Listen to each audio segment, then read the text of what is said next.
Hey guys, welcome back to our channel Newton's Hub, a complete place for learning.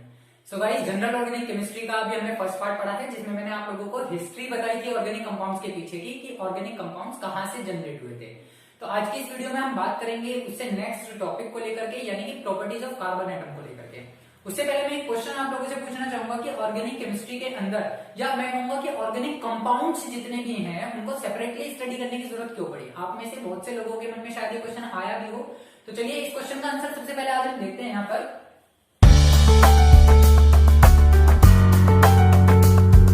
तो यहां से question निकल करके आता है कि why organic compounds are found in larger number. कि जितने भी ऑर्गेनिक कंपाउंड्स हैं वो बहुत बड़े नंबर्स में क्यों फाउंड होते हैं। दूसरी चीज इसी में आ जाती है कि why they are studies separately as a subject. ठीक है, क्योंकि एक तो पहला चीज तो ये पूछी कि ये लार्ज नंबर में क्यों पाए जाते हैं, इसके पीछे का रीजन क्या है। दूसरी चीज ये आ गई कि इसको एक सेपरेट सब्जेक्ट की तरह पढ़ना क्यों पड़ता है, हम इसको एज अ ब्रांच क्यों पढ़ते हैं, केमिस्ट्री के ऑर्गेनिक ब्रांच के नाम से इसको सेपरेट क्यों किया। तो इसके पीछे के जो रीजन है उसके पीछे क्या क्या है। देखिए, सबसे पहला जो रीजन होता है ऑर्गेनिक कंपाउंड्स का लार्जर नंबर में पाया जाना, वो होता है due to the presence of carbon atom. हर किसी ऑर्गेनिक कंपाउंड्स के अंदर चाहे कोई भी ऑर्गेनिक कंपाउंड हो, क्या होता है, कार्बन प्रेजेंट होता है। ये हमने पहले भी देखा है कि जितने भी ऑर्गेनिक कंपाउंड्स होते हैं, यहां लिखेंगे ऑल ऑर्गेनिक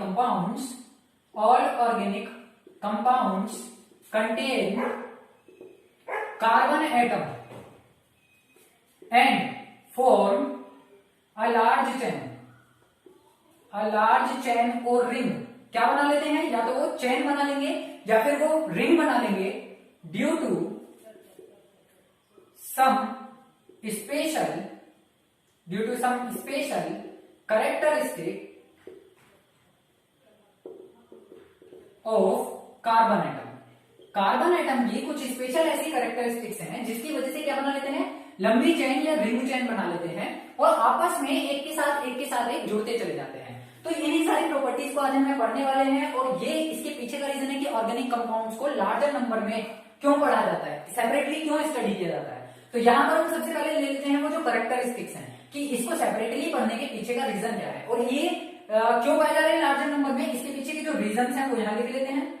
रीजंस हम यहां ले लेते हैं कि पहला जो कार्बन एटम है वो क्या करेगा, कार्बन एटम के अंदर एक प्रॉपर्टी होती है कैटिनेशन। ठीक, कैटिनेशन की प्रॉपर्टी होती है जिसकी वजह से क्या बनाते हैं, लार्ज चेन बना लेते हैं या फिर रिंग स्ट्रक्चर बना लेते हैं। दूसरी प्रॉपर्टी, कैटिनेशन क्यों शो होता है, कैटिनेशन के पीछे का रीजन है टेट्रावैलेंसी, क्योंकि कैटिनेशन जब भी शो होगा जब टेट्रावैलेंसी होगी। टेट्रावैलेंसी को मैं डिटेल वाइज आपको यहां पर समझाऊंगा अभी। तीसरी जो चीज आ जाती है कि ऑर्गेनिक जो कंपाउंड्स है वो लार्जर नंबर में क्यों पाए जा रहे हैं, बिकॉज दे शोज आइसोमेरिज्म, ये आइसोमेरिज्म शो करते हैं। चौथी जो चीज आ जाती है have same some organic compounds. ठीक है, कुछ ऑर्गेनिक कंपाउंड्स ऐसे हैं, some organic compounds have same empirical formula. जो नेक्स्ट इसमें आ जाता है वो क्या है कि शोज पॉलीमराइजेशन। ऑर्गेनिक कंपाउंड्स जो होते हैं वो क्या करते हैं, पॉलीमराइजेशन को शो करते हैं। तो क्या क्या प्रॉपर्टी हुई, कैटिनेशन की जिसकी वजह से लार्जर नंबर में मिल रहे हैं, टेट्रावैलेंसी है जिसकी वजह से कैटिनेशन पाया जाता है, दे शोज आइसोमेरिज्म, जितने भी ऑर्गेनिक कंपाउंड हैं वो आइसोमेरिज्म शो करते हैं, चाहे वो ज्योमेट्रिकल हो, ऑप्टिकल हो, है ना, स्ट्रक्चरल हो या फंक्शनल हो। ये भी हम इस डिटेल वाइज स्टडी करते हुए चलेंगे। आइसोमेरिज्म जीओसी का ही एक पार्ट है जिसके अंदर आपको सारी डिटेल स्टडी कराई जाएगी। तो यहाँ पर डरने की जरूरत नहीं है कि आइसोमेरिज्म क्या चीज है, एकदम से नया नाम क्या है। चौथा जो चीज आई है वो क्या है, सम ऑर्गेनिक कंपाउंड्स है सेम इंपेरिकल फॉर्मूला। बहुत सारे में से कुछ ऐसे भी ऑर्गेनिक कंपाउंड्स हैं जिनके पास क्या होता है, सेम इंपेरिकल फॉर्मूला होता है। और इंपेरिकल फॉर्मूला क्या है, इसके लिए आपको अगर सेपरेट वीडियो देखनी है तो उसका लिंक आपको डिस्क्रिप्शन बॉक्स में दे दिया जाएगा। नंबर 5 है पॉलीमराइजेशन को ये लोग शो करते हैं। जितने भी ऑर्गेनिक कंपाउंड्स हैं वो पॉलीमराइजेशन को शो करते हैं। क्यों? क्योंकि इसके अंदर कार्बन प्रेजेंट है और कार्बन क्या करता है, कैटिनेशन और टेट्रावैलेंसी को शो करता है। तो अब जो बारी है वो बारी ये है कि हम इनको डिटेल स्टडी करें, step by step organic compounds के अंदर ये जो प्रॉपर्टीज आ रही हैं, ये जो कैरेक्टरिस्टिक्स आ रही हैं, इनको हम स्टडी करते हैं और समझते हैं कि कैटिनेशन टेट्रावैलेंसी किस तरीके से रिप्रेजेंट की जाती है।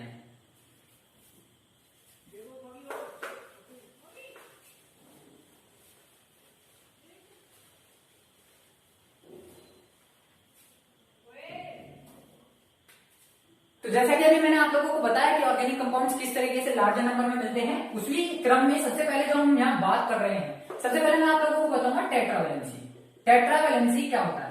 देखिए, टेट्रावैलेंसी का मतलब ये है 4 वैलेंसी वाला, ठीक है, 4 वैलेंसी यानी कि 4 वैलेंसी शो करने वाला एक एटम है ये।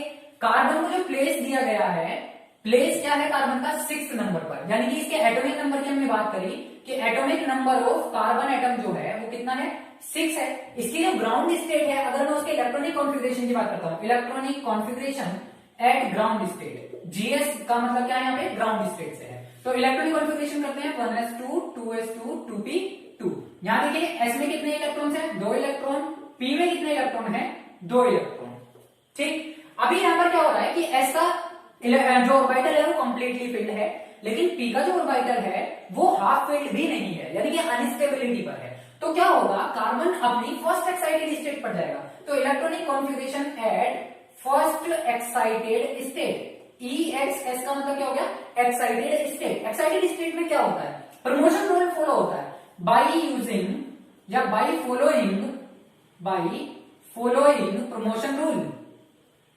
अब एकदम से यहां पे क्या आया ये, हाँ प्रमोशन रूल, हाँ ऐसे किसी ने नहीं किया, बताओ प्रमोशन रूल का नाम किसी ने नहीं सुना अभी तक। प्रमोशन रूल आप लोगों ने 10th क्लास में भी पढ़ा है, लेकिन उसको स्पेसिफाइड नहीं किया गया। तो यहाँ पर ये चीज कुछ नए नाम आएंगे जो आप पहले पढ़ चुके होंगे, लेकिन उनका नाम अलग है। तो प्रमोशन रूल को समझते हैं। प्रमोशन रूल का मतलब है जब हम इसकी एक्साइटेड स्टेट में जाएंगे तो ये अपने इनर ऑर्बिटल में से एक इलेक्ट्रॉन को जंप करा देगा आउटर ऑर्बिटल में। तो इस केस में क्या होगा, जो इलेक्ट्रॉनिक कॉन्फ़िगरेशन होगी वो देगी 1s2 देन 2s1 और ये हो जाएगा 2p3। क्या हुआ कि s का एक इलेक्ट्रॉन यहां से निकला और जंप करके पहुंच गया 2p ऑर्बिटल में। जैसे ही s में से इलेक्ट्रॉन निकलेगा तो s रह गया अकेला और p में कितने इलेक्ट्रॉन हो गए, 3 इलेक्ट्रॉन। तो 1 2 3 इस तरीके से इसकी जो कोवैलेंसी है, अगर मैं बात करूं कोवैलेंसी, तो कोवैलेंसी आप बताओ कितनी बताओगे। कार्बन की कोवैलेंसी यहां पर कितनी दिखाई दी थी, यहां पर केवल 2 कोवैलेंसी दिखाई दी थी, केवल एक ये वाली और एक ये वाली, क्योंकि ये 2 इलेक्ट्रॉन की गेनिंग कर सकता है या 2 इलेक्ट्रॉन को लूज कर सकता है, जो कि पॉसिबल नहीं है। तो यहां फर्स्ट एक्साइटेड स्टेट में कार्बन के पास कोवैलेंसी कितनी होगी, टोटल 4 कैसे हुई, एक तो यहां इलेक्ट्रॉन आएगा, एक इलेक्ट्रॉन यहां आएगा, एक इलेक्ट्रॉन यहां आएगा और एक इलेक्ट्रॉन यहां आएगा। तो इस तरीके से एस का एक ऑर्बिटल, कितने कितने देखो, एस का कितना एक ऑर्बिटल और पी के कितने 3 ऑर्बिटल। तो एस का एक ऑर्बिटल और पी के 3 ऑर्बिटल आपस में क्या करते हैं, इंटरमिक्सिंग करते हैं, ओवरलैपिंग करते हैं और इस तरीके से नए कंपाउंड की जनरेशन करते हैं, जिसकी वजह से इसमें हाइब्रिडाइजेशन कितना होता है, sp3 हाइब्रिडाइजेशन पाया जाता है। और हाइब्रिडाइजेशन की वीडियो मैंने आप लोगों को पहले ही बता दी है, उसका लिंक भी आपको डिस्क्रिप्शन बॉक्स में मिल जाएगा, वहां से आप हाइब्रिडाइजेशन की कैलकुलेशन करना सीख सकते हैं। तो कुल मिलाकर के जो कार्बन है वो अपनी ग्राउंड स्टेट पर शो करता है 2s2 2p2। यहाँ पर ये अनस्टेबिलिटी को शो करता है, यहाँ पर कैटिनेशन का होना पॉसिबल नहीं है। लेकिन जैसे ही अपनी फर्स्ट एक्साइटेड स्टेट पर जाएगा तो 1s2 2s2 में से एक इलेक्ट्रॉन जंप करेगा by following promotion rule. Promotion rule ने क्या कहा कि इलेक्ट्रॉन को इनर ऑर्बिटल में से जंप करा दो, किसमें, आउटर ऑर्बिटल में। तो इस तरीके से यहाँ पर एक s ऑर्बिटल और 3 p ऑर्बिटल क्या कर लेते हैं, इंटरमिक्सिंग में पार्टिसिपेशन कर जाता है। यही चीज क्या होती है, यहाँ पर आप देखो 4 कोवैलेंसी आई है ना, यही प्रॉपर्टी क्या है, टेट्रावैलेंसी ऑफ कार्बन एटम है। इसी वजह से कार्बन के पास क्या होती है, 4 वैलेंसी होती है, यानी कि 4 बॉन्ड बना सकता है। अब टेट्रावैलेंसी हमें पता चल गया कि 4 बॉन्ड बना सकता है। 4 बॉन्ड बनाने के बाद हम क्या देखेंगे, कैटिनेशन देखेंगे कि किस तरीके से कैटिनेशन को ये शो करेगा।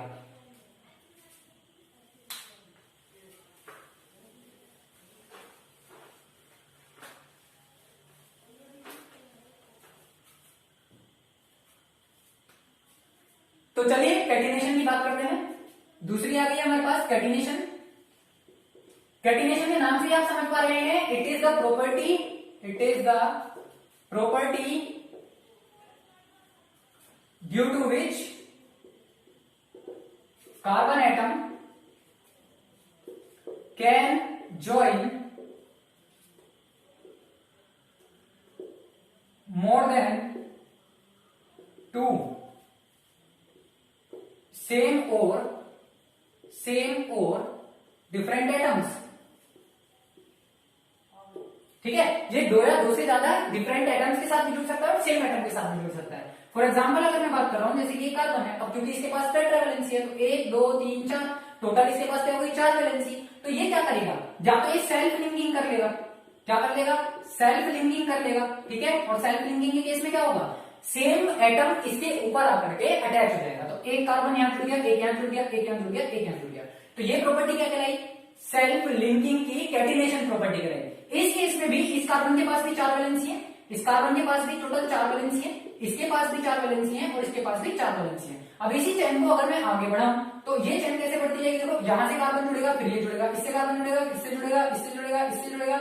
इस तरीके से ये सारे में क्या करता चला जाएगा, कार्बन को जोड़ता चला जाएगा। और यही प्रॉपर्टी क्या है, यही जो प्रॉपर्टी यहां आपको दिखाई दे रही है, ये प्रॉपर्टी कहलाती है कैटिनेशन की प्रॉपर्टी। तो ये तो बात होगी सेल्फ लिंकिंग की, यानी कि जब कार्बन के ऊपर सेम ग्रुप ऑफ एटम जुड़ता है, यानी सेम कार्बन जुड़ता है। अगर डिफरेंट एटम जुड़े तो कैसे जुड़ेगा, देखो कार्बन हमारे पास है, एक मैंने मान लीजिए एक ए जोड़ दिया, एक बी जोड़ दिया, एक डी जोड़ दिया, एक ई जोड़ दिया, ये चारों के चारों ग्रुप क्या हो गए, अलग अलग हो गए। चारों आइटम क्या है, डिफरेंट डिफरेंट है। तो अगर इसमें से एक भी ग्रुप कार्बन के जैसा नहीं है तो उस केस में ये स्ट्रक्चर यहीं पर आकर के रुक जाएगी। क्यों, क्योंकि कार्बन की वैलेंसी क्या हो चुकी है, खत्म हो चुकी है। लेकिन अगर इनमें से एक भी ग्रुप कार्बन ही हो तो ये कैटिनेशन की प्रॉपर्टी को आगे बढ़ाता चला जाएगा। केवल किस वजह से, क्योंकि कार्बन जो होता है वो कैटिनेशन की प्रॉपर्टी को शो करता है और उसके पास क्या होती है, 4 कोवैलेंसी होती है।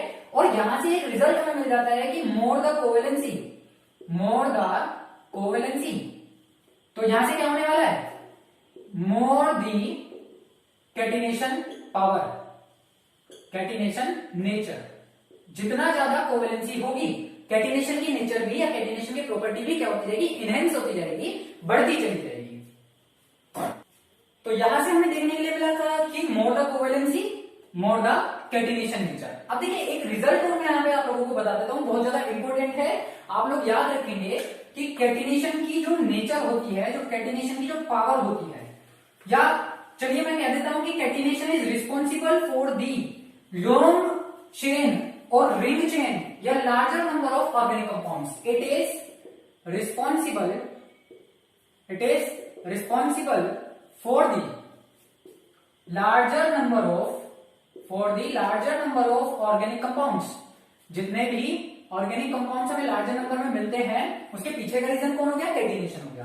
तो जो कैटिनेशन पावर है या कैटिनेशन एनर्जी है, चलो कैटिनेशन पावर की मैं बात कर रहा हूं, कैटिनेशन पावर मतलब है बॉन्ड एनर्जी की। ठीक है, कैटिनेशन मतलब क्या कह रहा हूं मैं, बॉन्ड एनर्जी कह रहा हूं। बॉन्ड एनर्जी से क्यों रिलेट किया मैंने इसको, क्योंकि जब कार्बन कैटिनेशन शो करेगा तो वो क्या बना रहा है, बॉन्ड फॉर्मेशन कर रहा है। तो बॉन्ड फॉर्मेशन जो करता है कार्बन से कार्बन एटम का, वो हाईएस्ट होता है। जो बॉन्ड एनर्जी होती है कार्बन टू कार्बन एटम, वो हाईएस्ट होती है। तो बॉन्ड एनर्जी का जो ऑर्डर है वो कुछ ऐसा है, देखो कार्बन से कार्बन की मैं बात करूंगा, सिलिकॉन से सिलिकॉन की मैं बात करूंगा, ऐसे ही नाइट्रोजन से नाइट्रोजन की बात करूंगा, ऐसे ही फॉस्फोरस से फॉस्फोरस की बात करूंगा। तो अगर कार्बन से कार्बन की कैटिनेशन नेचर की मैं बात करूं या बॉन्ड एनर्जी की बात करूं तो वो अप्रोक्स 85 किलो कैलोरी होती है। सिलिकॉन की बात करूं तो ये 54 किलो कैलोरी होती है। सेम ग्रुप के एलिमेंट है, कार्बन के जस्ट नीचे क्या रखा हुआ है, सिलिकॉन रखा हुआ है। नाइट्रोजन की बात करूं अगर मैं तो नाइट्रोजन की अप्रोक्स 39 किलो कैलोरी होती है। ठीक है, और इसी तरीके से अगर फॉस्फोरस की बात करूं तो ये 53 किलो कैलोरी होती है। तो इस तरीके से ये देखो थोड़ा सा वेरिएशन हो सकता है, 49 टू 53 के बीच में रिलेट करेगी। तो ये जो बॉन्ड एनर्जी यहाँ पर है ये सारी की सारी किस बात पर डिपेंड है, कैटिनेशन की नेचर पर डिपेंड है। और कैटिनेशन की नेचर यानी बॉन्ड एनर्जी ऑफ कार्बन क्या है, मैक्सिमम है। तो ये दो रिजल्ट हमें यहाँ से मिल जाते हैं कि एक तो कैटिनेशन मतलब टेट्रावैलेंसी जो हो रही है वहां पे कोवैलेंसी जितनी ज्यादा होगी उसी वजह से क्या हो जाएगा, कैटिनेशन की नेचर ज्यादा हो जाएगी। ठीक है, कैटिनेशन ज्यादा शो होगा। दूसरी चीज, कैटिनेशन जहां मिल रही है हमें वहां पे बॉन्ड एनर्जी जो है कार्बन कार्बन की बात कर रहे हैं तो वो हाईएस्ट है। और फॉस्फोरस की बात करें तो थोड़ी कम है, सिलिकॉन की उससे कम है, नाइट्रोजन की सबसे कम है। तो यहाँ से क्वेश्चन बन जाता है ऑर्डर निकालने के लिए कि ये आपको करेक्ट ऑर्डर ढूंढना होगा।